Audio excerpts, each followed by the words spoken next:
poder pontuar aqui também com o que aconteceu no Morumbi, que é até difícil a gente começar por algum lugar. Mas, de forma geral, eu acho que a gente tem que, inicialmente, valorizar o plano de jogo do Fernando Diniz, como esse cara conseguiu continuar acreditando no plano de jogo dele, mesmo sem o Vasco nos primeiros 5, 10 minutos, digamos assim, ter acertado tanto tecnicamente. Pelo contrário, é um jogo que até os 15 minutos ele estava com muitos erros dos dois lados, tecnicamente falando, mas tem muito a ver com a orientação do Diniz, com o fato dele ter gritado o tempo inteiro com todo mundo, não ter deixado o Vasco baixar a atenção, não ter deixado o Vasco se desligar da partida e ter continuado orientando essa equipe para manter o plano de jogo. Então, é muito claro e é muito óbvio como o Fernando Diniz consegue influenciar positivamente, individualmente, o que faz o coletivo também crescer. Porque cada jogador que cresce com ele, cada jogador que ganha a confiança dele, consegue fazer o sistema funcionar. Como hoje, por exemplo, é até chovendo molhado falar sobre o Ryan, um jogador que, depois do Fernando Diniz, é outro atleta. É até engraçado falar isso porque o Ryan, em mais de um ano, ele não conseguiu aprender o que em um mês ele aprendeu com o Fernando Diniz. Em mais de um ano como profissional, o Ryan não evoluiu como ele conseguiu evoluir nesse último mês sob o comando do Fernando Diniz. E hoje, pegando até os últimos 5 jogos, podemos colocar assim, o Ryan é o principal jogador do Vasco. Ele é o jogador que mais influencia positivamente no jogo do Vasco, com gols e assistências, com a marcação sem a bola, com a força física, como ele é o cara da velocidade, como ele é o cara do arranque, como ele é o cara que faz o Vasco sair de um setor de meio campo e muitas vezes de forma assim individual, sozinha, como ele fez hoje no belo gol que ele fez, o primeiro gol do Vasco lá no Morumbi.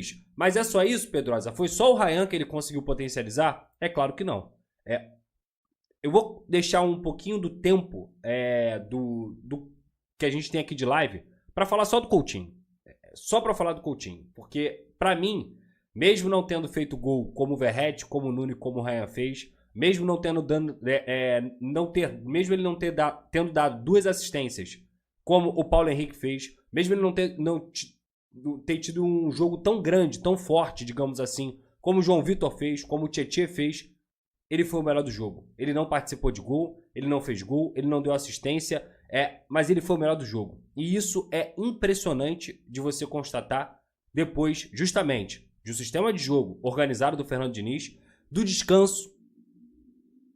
Não é à toa que esses jogadores correram e jogaram na intensidade que eles conseguiram jogar hoje. O Vasco teve 10 dias de descanso, teve 10 dias de treinamento, teve 10 dias de tranquilidade, digamos assim, para poder colocar em prática, depois de uma sequência de viagem sul-americana, Copa do Brasil, Campeonato Brasileiro, com viagens longas também, e esses caras não conseguiam parar.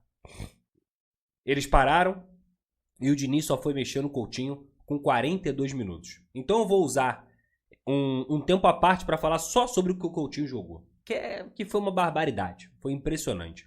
Mas eu tenho que destacar também a partida do Paulo Henrique, inclusive fazendo 100 jogos. Eu até comentei no Twitter, brincando, que é um cara que eu respeito, é um cara que assim, eu botei assim, esse é um que tem meu respeito. Porque é impressionante como ele consegue se doar em campo, é impressionante como ele tem melhorado também na parte técnica. Tanto é, gente, se não fosse o Paulo Henrique, fosse outro lateral que já tem uma certa grife, dando aquele passe de calcanhar, os programas esportivos estariam rodando o tempo inteiro o passe que o Paulo Henrique conseguiu arrumar para o Ryan. Porque o primeiro gol sai justamente do Hugo Moura, conseguindo tabelar com o Tietê, ele acerta um passe diferente, quebrando linha, até surpreendente para a qualidade do Hugo Moura, mas isso obviamente também tem muito a ver com o Fernando Diniz. E aí o Paulo Henrique, como solução para quebrar a linha defensiva do São Paulo, o que ele faz? Um passe de calcanhar, de costas, que quebra a segunda linha do São Paulo e deixa o Ryan em condições de conseguir um 1 contra 1.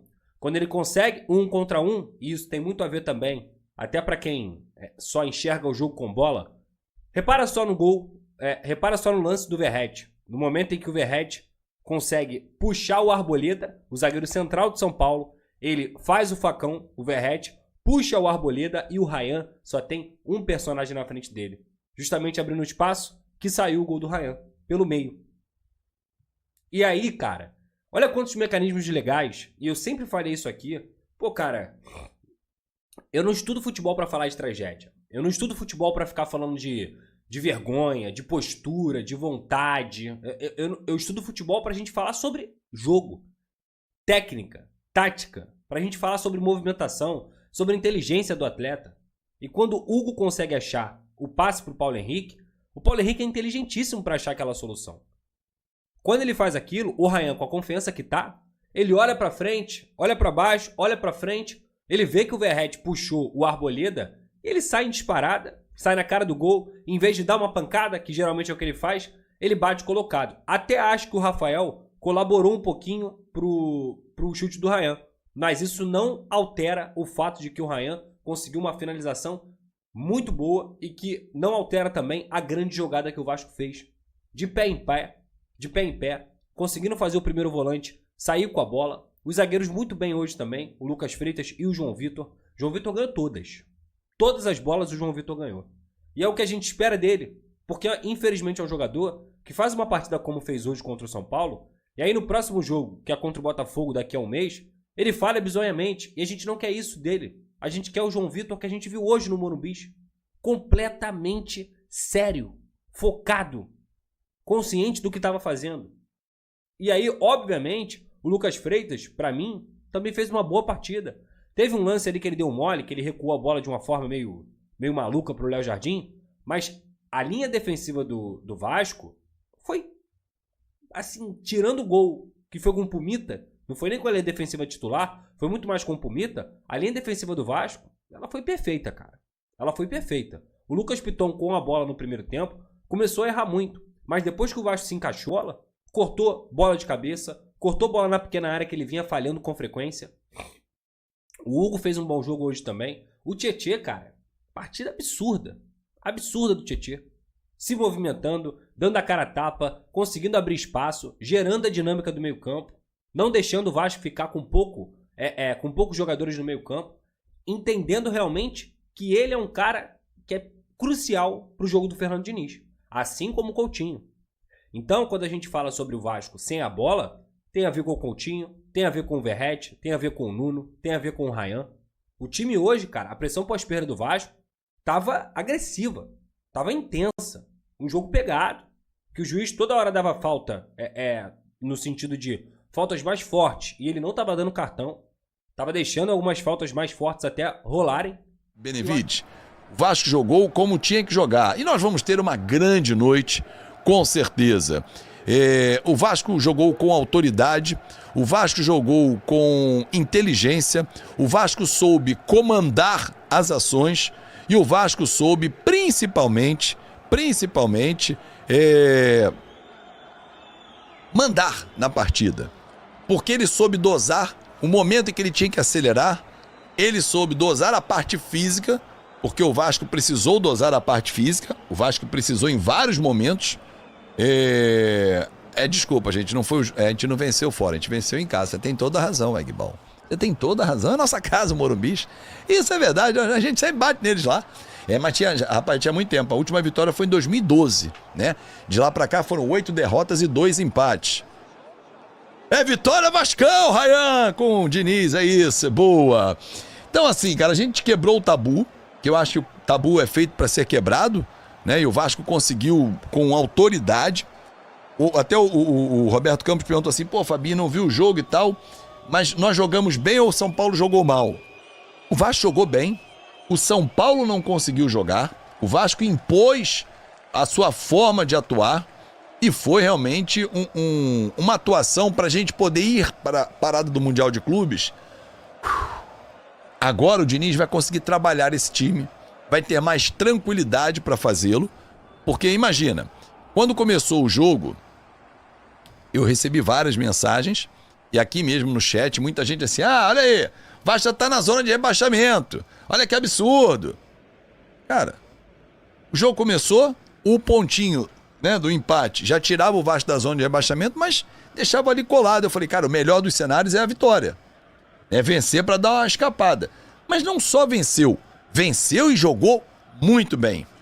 Então o Vasco, assim, hoje fez pra mim a melhor atuação da temporada até agora, 12 de junho de 2025. O melhor jogo da temporada. E o melhor jogo desde a sua volta. Coutinho. Simples assim. Agora, ficar na zona de rebaixamento é legal? Claro que não. Claro que não é. Terminar essa primeira parte, esse primeiro terço do campeonato jogando bem, uma vitória de gigante, do nosso tamanho, Del. É isso, o Vasco é isso. Agora, essa confiança de startar mais à frente, ter feito uma boa atuação, ter tido opções do Diniz, potencializado algumas. Cara, a gente viu um Vasco envolvente, um Vasco inteligente.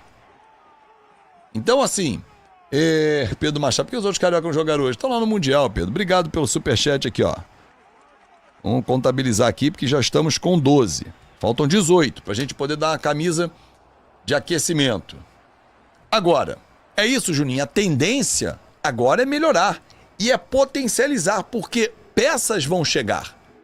O Vasco vai aproveitar essa parada do Campeonato Brasileiro e a chegada do Admar Lopes, que é o novo diretor executivo, para melhorar o elenco do Vasco, sem dúvida nenhuma.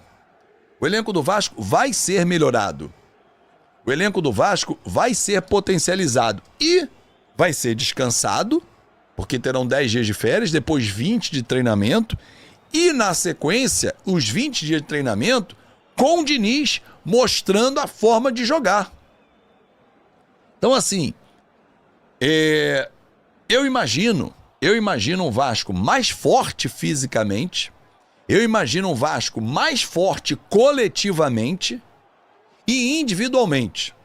Agora, algumas coisas precisam acontecer. Será que o Coutinho vai continuar? O contrato dele termina. Acaba essa novela do Léo Jardim?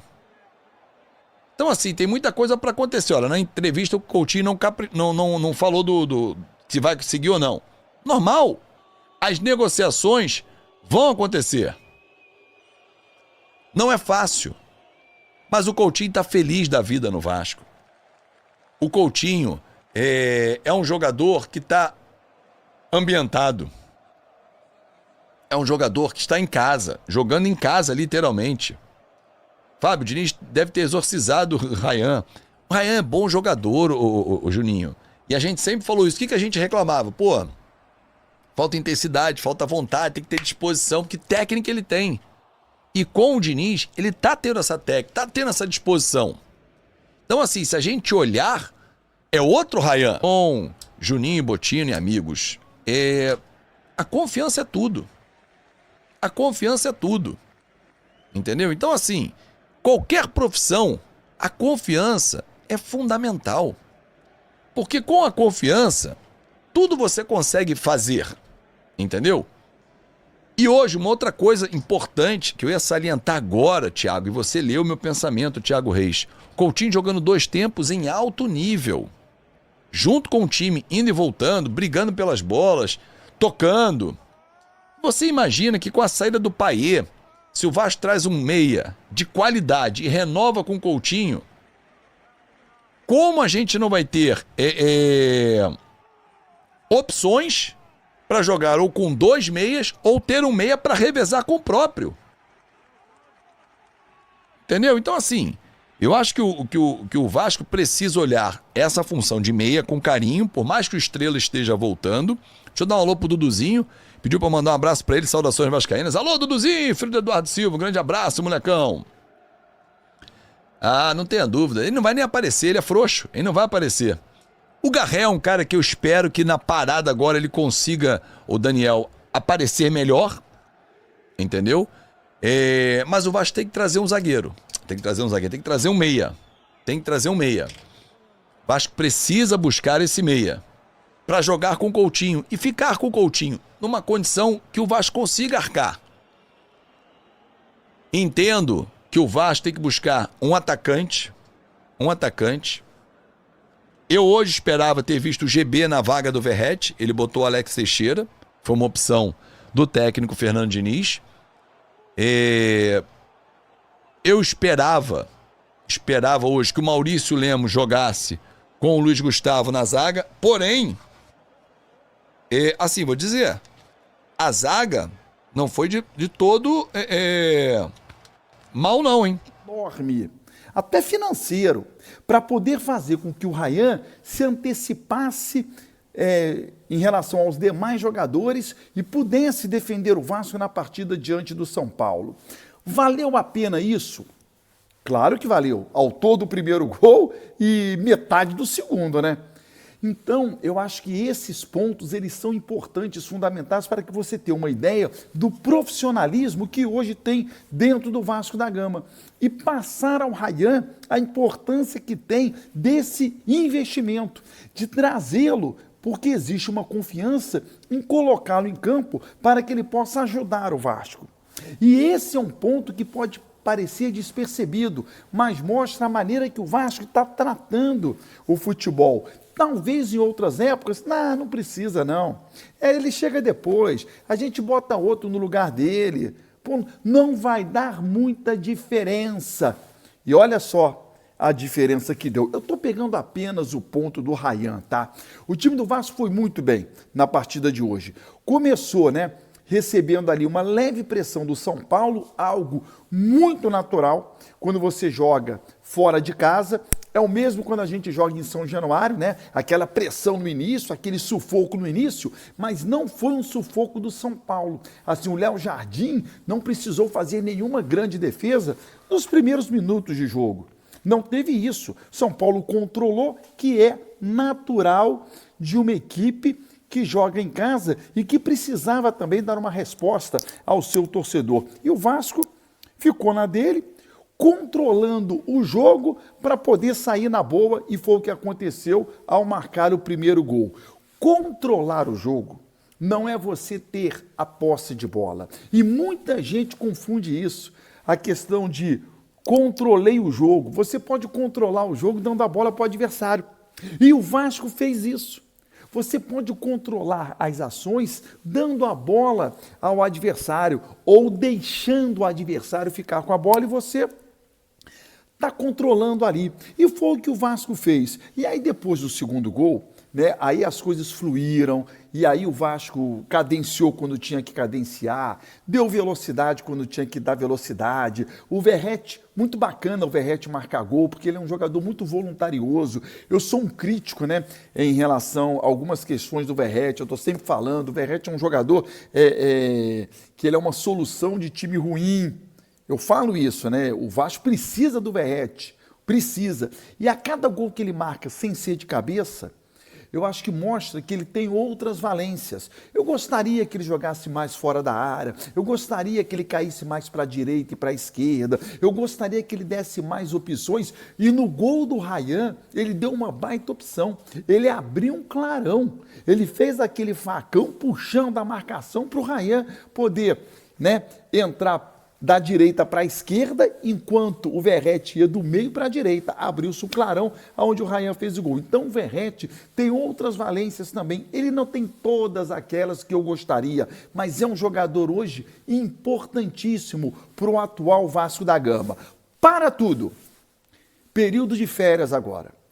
O Vasco entra num período de recesso e se reapresenta no dia 23. Nesse período, o Vasco precisa contratar. E eu venho falando aqui, a diferença no futebol brasileiro do melhor para o pior, ela é muito pequena, é muito tênue. Um time hoje que está no meio da tabela para baixo, que é o caso do Vasco, fazendo 3 boas contratações, você passa a brigar com todo mundo. Você joga de igual para igual. Isso é muito claro. A diferença no futebol brasileiro, ela é pequena. Ela não é uma diferença colossal. Então, nessa janela de transferências, com a chegada do Admar, com seu leque de opções, eu acho que se o Vasco for assertivo em contratações de jogadores titulares, não é reforçar o elenco, é reforçar o time titular. São contratações como a do Nuno Moreira, que é um cara que chega jogando, chega, para ficar entre os 11. O Vasco melhorando o seu time titular, ele tem capacidade de jogar de igual para igual com todo mundo. Jogar de igual para igual não é, nesse momento, disputar título, porque é uma diferença muito grande de pontos. Mas você vai jogar com todo mundo. Pode ganhar, você pode perder, você pode empatar, mas você vai jogar. Hoje, não. Ainda não. É um processo de evolução, mas a gente tem problemas técnicos que não dá ao torcedor do Vasco a esperança de vê-lo jogando de igual para igual com os melhores times do Brasil. Mas eu afirmo aqui, são poucas contratações, Pedrinho. São contratações pontuais, Pedrinho. Se você contratar 3 bons jogadores, esse time muda completamente. E a gente vai brigar de igual para igual com todo mundo. Lembre-se, tem uma Copa Sul-Americana aí, aonde é factível a conquista. O Vasco pode disputar a Copa Sul-Americana. Contratações terão que chegar. E eu acho que essa é a esperança. Acho que o Vasco, quando contrata o executivo português, o Admar Lopes, com esse leque de opções que ele tem, eu acho que é para fortalecer. Eu fiz um vídeo falando, o Admar tem 150 nomes à disposição, e muita gente achou muito, mas não é não. Nós estamos falando de mais ou menos 13 jogadores por posição. E um cara que vive do futebol, ele precisa ter pelo menos 15 jogadores por posição. Porque você tem, lateral direito. A pedido de Diniz, Vasco busca a contratação de Brenner. O Vasco da Gama segue ativo no mercado de transferências e mira mais um reforço para o setor ofensivo. A pedido do técnico Fernando Diniz, o clube carioca iniciou conversas para tentar a contratação do atacante Brenner, atualmente no futebol norte-americano. Revelado pelo São Paulo, Brenner ganhou destaque em 2020 sob o comando do próprio Diniz, quando viveu sua melhor fase no tricolor e marcou 22 gols na temporada. A boa relação entre jogador e treinador é vista como um trunfo para a diretoria vascaína na tentativa de repatriar o atacante. Brenner, de 24 anos, está atualmente no Udinese Calcio após passagem pelo FC Cincinnati. Embora seja titular em sua equipe atual, o jogador estaria disposto a retornar ao futebol brasileiro, especialmente para trabalhar novamente com Diniz. O modelo de negócio ainda está sendo discutido, mas o Vasco estuda uma proposta de empréstimo com cláusulas que permitam uma possível compra ao fim do vínculo. Internamente, a diretoria vê Brenner como uma peça importante para qualificar o ataque e dar mais profundidade ao elenco. Com o aval de Fernando Diniz, o clube espera avançar nas negociações nos próximos dias. A chegada de reforços ofensivos é tratada como prioridade em São Januário, visando uma reação no Campeonato Brasileiro e a melhora do desempenho da equipe na temporada. Se concretizada, a chegada de Brenner se somaria à movimentação vascaína por outros nomes, como Elinho, do Toluca, demonstrando que o clube está disposto a atender os pedidos da comissão técnica e oferecer opções de qualidade ao elenco para o restante da temporada.